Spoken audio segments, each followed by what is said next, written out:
What's up, everybody, and welcome back to Let's Race Super Mario Galaxy. I'm Whatthefnu, and I am the terror that flaps in the night. Hoo boy, this is gonna be an interesting episode. I have got so much to do and so very little precious time to do it.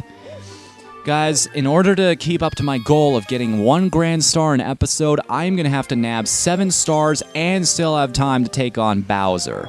No mean feat by any stretch of the imagination, but I think I've got a plan for this. First off, I'm going to take care of the few short stars we have left, including whatever comments I can find. But Fnu! But Beardman, you say? How do you know where all the comments are gonna be? There's no formula for this or anything. I thought it was random. Well, yes, and my full apologies to the completionist for that reference. Yes, there is no formula. How I know is because, well, I played through before. Guys, if attacking toucans can practice, I can too. It's not cheating if the officials are doing it as well. So, can you imagine an Olympian using that excuse? Hey, you can't blame me for using steroids. The official's doing meth over here. You haven't busted him for that? Boy, that would be an interesting show, wouldn't it? 2012 London Olympics.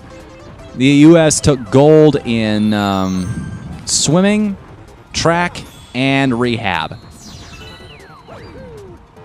Whoa. Move. Okay. This is the fast foe comment I was talking about, by the way, where all of the enemies are moving a lot faster than they are normally. The enemies all being one-hit KO monsters. It's not too bad if you know how to do it. If you've played through the level enough times and actually built your own little custom mindset, your path that you've forged for yourself through the place. I think everybody does that. When you play a game like Super Mario Galaxy enough times, and you've gone through the levels enough times, you start to plan yourself a certain route, and no matter what, you'll take that route. You'll take that same path because you know that it works for you, and it's something you can do. You're not going to just suddenly change your mindset and think, well, I wonder what this would do instead, you know, unless your original path isn't working. Damn it, Mario, stop running into walls. We gotta go to the bedroom here. I think I can nail a few of the Gusty Garden stars quickly. I know I can at least get the first 2. Is this, it? Yes, that's it. Gusty Garden. I may be able to nail one of the other galaxies here real quick. The freeze frame. Yeah, the freeze frame galaxy. You never been to that one? It's all about cameras and photo development. No, it's freeze flame. It's fire and ice, and I think I can get rid of the boss there really quick. But for now, we gotta go catch bunnies in the wind. Bunnies in the wind. All we are is bunnies in the wind. Huh. It doesn't quite have the same ring to it, does it? So yeah, Gusty Garden Galaxy. You want to talk about music in the Super Mario Galaxy series? This is the song that everybody thinks of when they think of this game. It's kind of like the marquee song for the entire franchise. Which, don't get me wrong, it's a good song. It's just not my personal favorite. That honor still goes to Space Storm. And I love how they put these star bits right on the side, like all the way over to the right and the left and in your path. They're just daring you to move the Wii Remote quickly. They're just saying, hey, go ahead. Go ahead and try and get all of these star bits and move your Wii Remote around quickly when shaking it too hard will actually expend some of your ability to stay alive. We dare you. I double dog dare you. I triple dog dare you. Oh, well, now I have to do it. So anyways, yeah, not too bad if you know where to go and what to do. This rabbit, however, is the problem. This guy can either take you 20 seconds or 5 minutes, depending on how you handle chasing him. You want to run as fast as you possibly can. You can't even waste a millisecond when running this guy down. If you waste too much time, he will get away and you will be up shit creek. Look at this crap. He freaking hops a mile around the edges of the world. But if you know where to cut him off and how, he's not that bad, actually. Don't expect me to let you off so easily next time, of course, because in the sequel you're gonna kill me if I don't catch you in time. Oh, man. So, that's it for that one. However, we will be jumping back into Gusty Garden am I? No, I'm not, actually. I think I'm going to go over to Freeze Frame, as I so affectionately called it, for just a second. So I can grab myself the boss star right here. And hopefully a comet, if I can trigger it. I think this place's comet actually... a couple of my practice runs, this place's comet actually showed up after I picked up just one star in this place. So hopefully I can trigger that again. Doop-a-doop-doop-doo. Yes, I know where to go. Here's where you'll find the star. I am so damn aware. We fly over a sun, which is the most epic entry to anything ever. You can't help but wonder how that would feel, though. Like, if you actually flip... Old man! I'm 26, you little shit! Or rather, this was made in 2007, so Mario would have been how old? Anyways, yeah, I was talking about how I like to put myself in the mindset of what this character would feel like in this situation. Like, if you were actually flying through space and you went over that level of heat and then quickly went to something like this, that would be pretty jarring, don't you think? That rapid drop in temperature? Or a rapid gain in temperature, even. Like, how would Mario... All that wind in your face, all the sights, the sounds, the pitter-patter of the Goomba's feet on the ice. These are all things that really sort of increase the immersion, putting yourself in the mindset of the character. And that's a really hard thing to do. When you get the player to the point where they can feel what the character would feel, things you can't exactly describe, like what this place would feel like or smell like, or... I mean, you can show what it looks like and you can show what it sounds like, but that's the extent of this medium. You can't really take it much farther beyond that.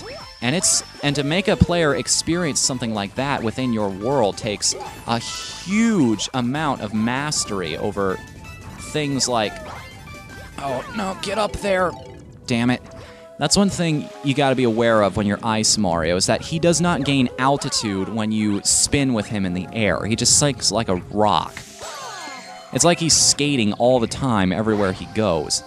But yeah, it's something that takes extreme mastery, and it's probably something I won't be able to get to truly be able to do in my own projects for a long time. Like, I'm sure as hell gonna try, but it's something I really won't understand I'm sure that I won't understand the intricacies of until I get to be a much more experienced developer. Those are the types of things only guys like Shigeru Miyamoto and Cliff Bleszinski truly understand, because they've been in the industry for so long and they know what it's like, what works and what doesn't. There's so much that goes into making games and all the theory behind it and everything. It's a fascinating subject. But you've also got to... I had a guy who told me once there was all these things he wanted to do and all these things he wanted to experiment with as a developer. And I told him, well, the worst thing you can do is overthink it. Because the way I see it, I've been playing games since I was a little kid. Like, I know what types of games I'd like to play and which ones don't interest me. As long as I make the types of games that me and my friends being everyone else in Team Pizza, would be interested in buying and would genuinely be interested in paying for ourselves, then I really can't go wrong. If I make them to that standard to my own standards of quality, I'm really on the right track. That's the best way you can think about it, I think. Which is why I started with Miku's Lullaby. I love that sort of real-time combat, jumping, hacking, and slashing sort of action game, but I've also been weaned on RPGs. It's probably my favorite genre out there. So I thought by mixing the two of them together, it's something not a whole lot of people do these days. And it's something I might be interested in doing. What's this one down here again? Oh, that's Dusty Dune. Yeah, we're not going to be doing that one quite yet. Well, shoot, where do I go then? Back to the engine room, perhaps? I'm just flip-flopping my mindset because I'm trying to take the path of least resistance. The ironic part being, though, that I might actually be screwing myself over by taking these 10-second to 20-second trips between the places. So, by combining the two genres together, I might actually create something that felt brand new and interesting, by also making the process a lot easier. Yeah, I think I can go to Gold Leaf real quick. Okay, reset my mind frame here real quick. Get my train of thought chugging along again. One thing I do when I'm trying to get like blood flow back in my brain or something is I sort of rub my fingers against my temples because it feels good. It's therapeutic. I'm like pushing on a pressure point there. I also kind of have a headache at the moment, so that helps too. And not really a migraine like my family. That's right, I don't know if I've explained that yet. My family actually has a history of migraines. It's genetic too. It's all on my dad's side of the family. So, in fact, and it's bad. Like, you don't know. I know when I've got a headache, and I know when I've got a migraine. And if you let it get out of hand, you don't take Advil for too long, you will be hurting. You will feel pain beyond anything you've ever experienced in your life. Oh my God, these are bad. I had a cousin, though. I've never gotten a headache as bad as his was. The pressure that it put on his brain and his sensory nerves was so strong, he was rendered temporarily blind. I am not making that up. That is an actual thing that happened. Ask anyone in my family, they will tell you it's true. It is that bad. Wakey, wakey, eggs and bakey. So yeah, I've got, I wouldn't really call it a headache, to be totally honest with you, because it is uncomfortable, but it doesn't hurt to the point where, it doesn't really hurt so much as it is annoying. It's uncomfortable to the point where it's agitating, but not to the point where I think I need to take Advil for it.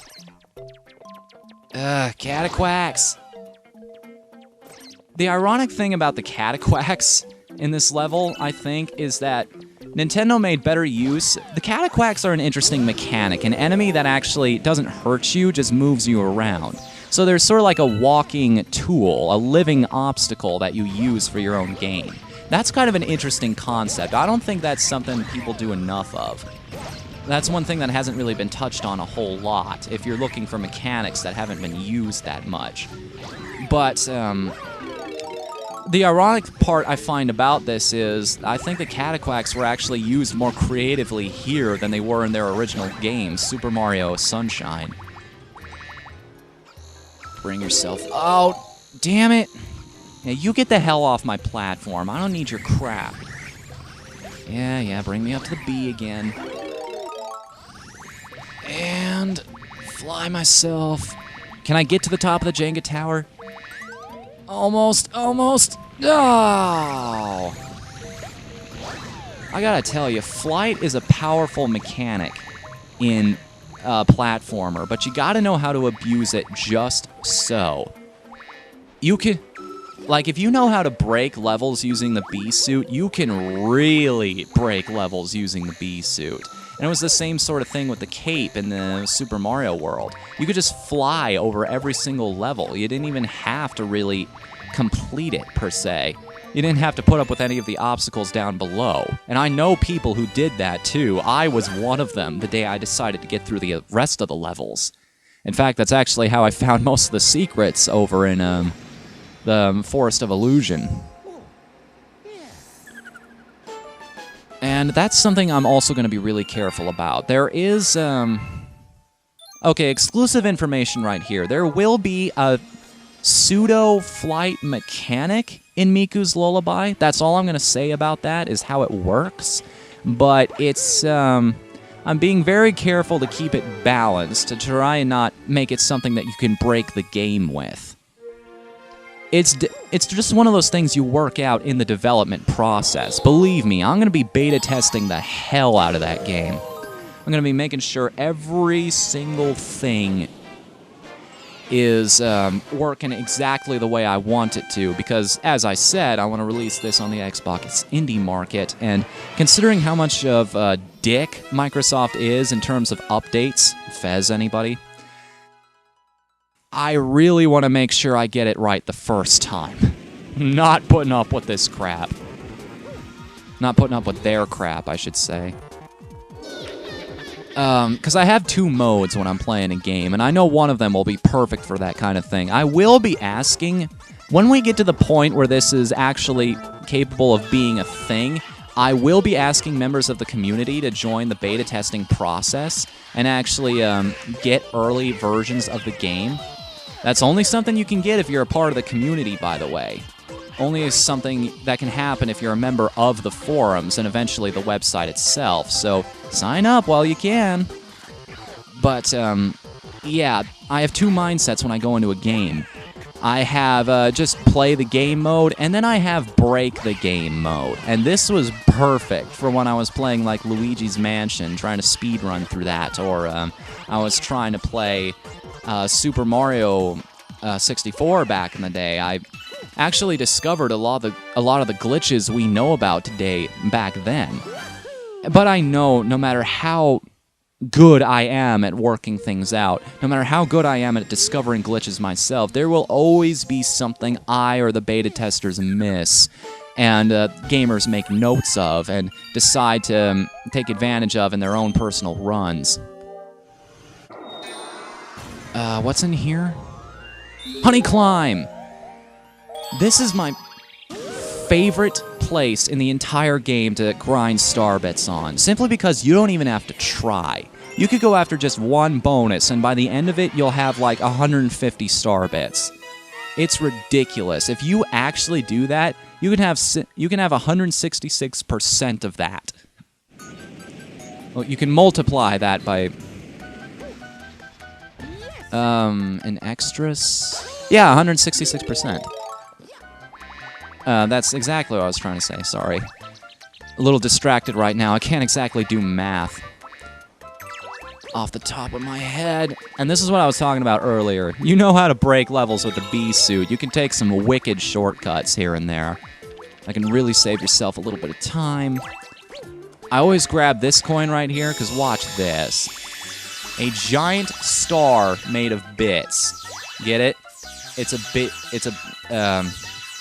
I don't even know what I was going for there. But anyways, that actually brings up something. We see all of the, these star kids, the Lumas. They're supposed to be they're like baby stars, right? And they grow up into like planets, or maybe galaxies or black holes or whatever. But we never see one actually turn into a power star. Like, you never saw a level in either of these games where the challenge was actually hunting down star bits for the Hungry Luma, and they were placed in really out-of-the-way spots. The challenge was actually hunting down the bits, and it didn't lead you to another area, it just turned into the power star. For all the creativity for all the excess creativity that supposedly went into Mario Galaxy 2, nobody seemed to think of that, did they? And that's another thing I've been really mulling over lately. Everybody talks about how Ocarina of Time was really the pioneer of a certain sort of genre.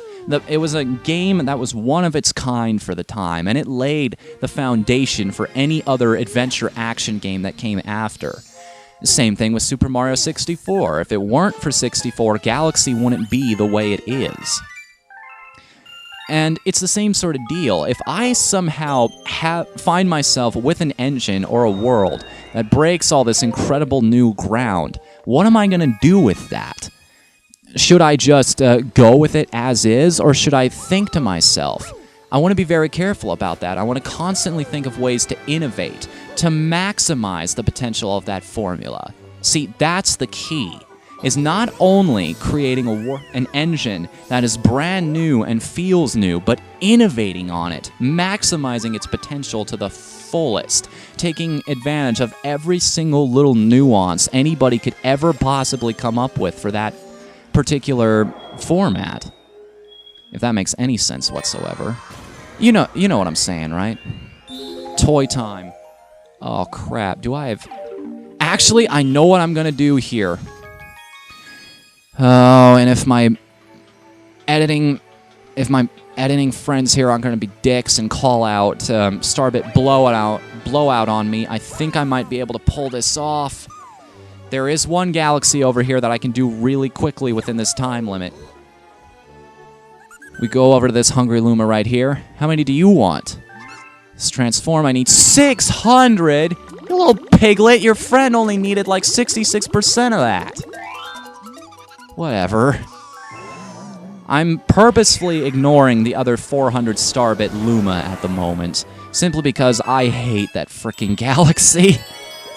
I am going to avoid the Sling Pod galaxy as long as I possibly can.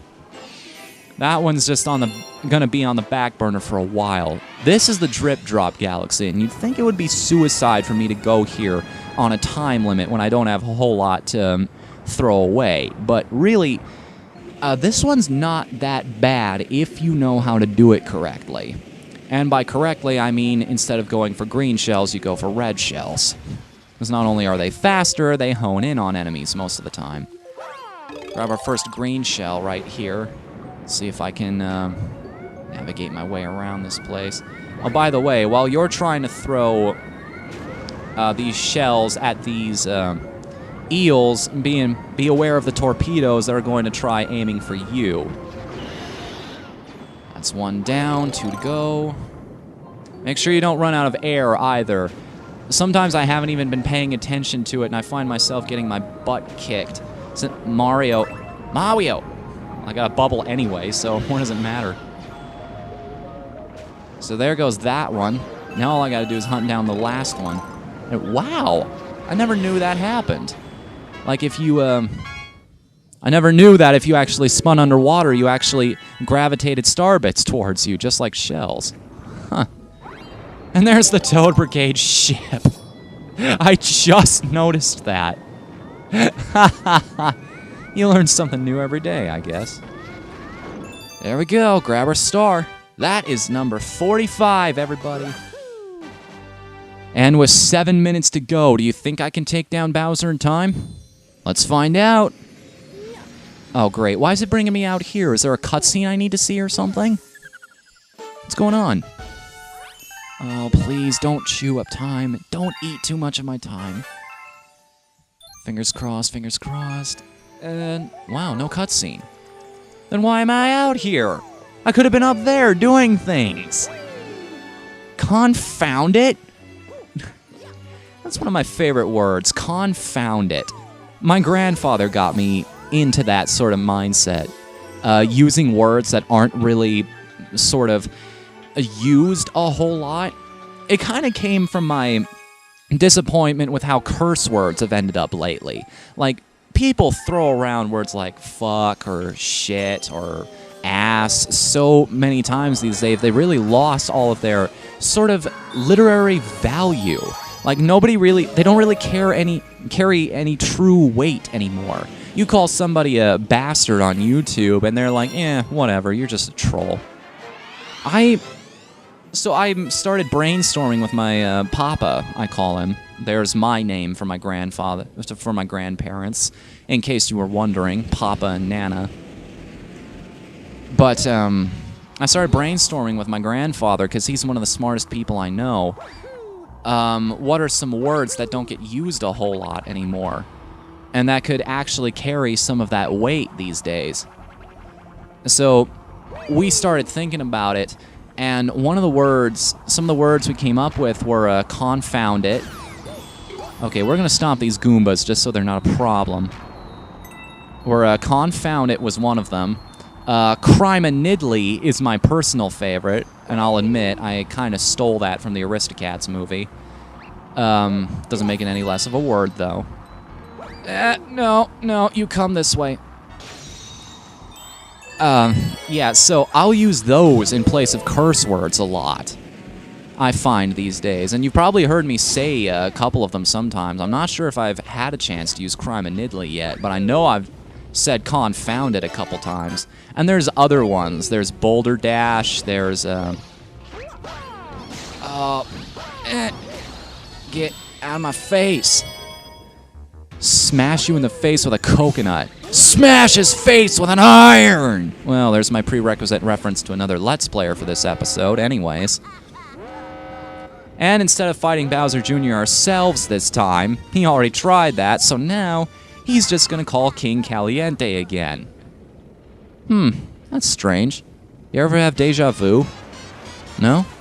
That's strange. So what's the difference? Well, now he's got charcoal black skin. Oh, and you can't just stand in one place anymore unless you jump a whole lot. Now King Caliente has all of these sinking platforms around him, which you have to be careful of. Also, he has a nasty habit of summoning his little friends here a lot earlier than before. So you're going to have to be careful of that. Yeah, you're definitely putting a lot more tricky situations here, if you will. And he's got meteors. This guy's been playing Final Fantasy lately. Now he can cast... Everybody in Bowser's army has been playing Final Fantasy lately. Bowser was casting Thundaga during the opening cutscene, and now King Caliente is using Meteor. What's next? Are we going to see Bowser Jr.? Are we going to see Rosalina and pull out an Ultima spell or something? That would be an interesting ending. And as you'll notice, this is a nice touch. Now that King Caliente is dead, the platforms don't sink anymore. I wonder how that works. Is his body just so dense and full of blubber that him melting into the lava kind of makes it solid and increases the viscosity of the molten rock beneath you? But anyways, this is it. This is the last grand star we can find in the normal levels. The last one is owned by Bowser himself in the center of the universe. How many shades of blue do we have here? Oh, wait a minute. No, it's not the last one. Is it? No, it's not. I might just have a chance yet. I thought I was going to have to call this, guys. I thought I was done. Like, I wouldn't be able to pull off one more sort of grand star. So many grand stars, the beacon is almost too bright to look at. Once the observatory works, the starship and can bring you to the center of the universe, then we get your special one. We just need a few more power stars. You must help us.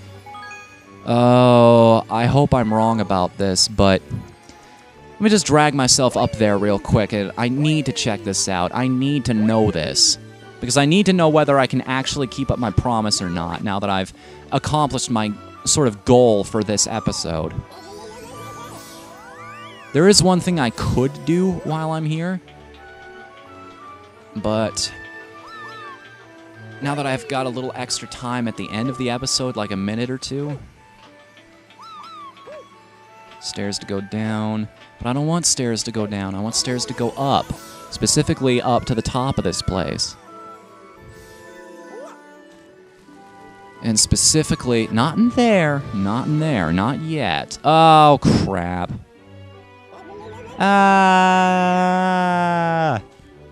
We were saved by rainbow power. How about that? And was that a one-up I saw on the underside of that platform? How the hell would I grab that, I wonder? This is the garden. It's a secret.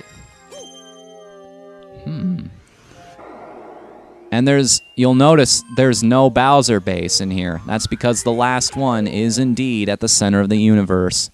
Well, I'm sorry, guys, but I don't think I'm going to be able to keep my goal of one grand star per episode. Because let's face the facts, I barely got 8 in this episode. There's no way in hell I'm going to be able to nab a 14 in the next episode and still have time for the final boss. That's just not a thing that can be done. So, unfortunately, I'm going to have to call things right here, everybody. Until next time, my name is Whatthefnu, and I regret nothing!